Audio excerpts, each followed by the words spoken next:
Naomba katibu utawaita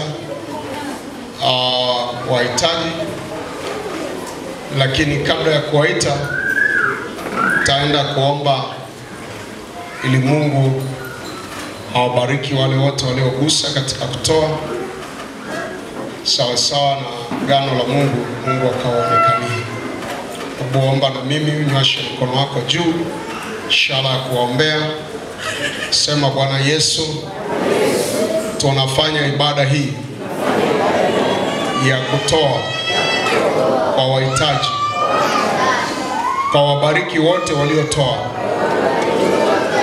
kawabariki wote walioona mzigo ndani yao.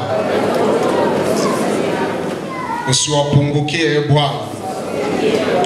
Ulikumbuke neno lako ulioagana nao kwamba wale wanaokutolea utawafungulia madirisha ya mbinguni, madirisha ya mbinguni, utamwaga baraka juu ya maisha yao. Basi ikawe hivyo juu yao, na pia umeahidi kumlinda yule alaye. Ikawe hivyo juu yao. Umeahidi kuwapa heshima. Ikawe hivyo juu yao katika jina la Yesu. Na sadaka hii ukaikubali Bwana, kama vile sadaka ya Abel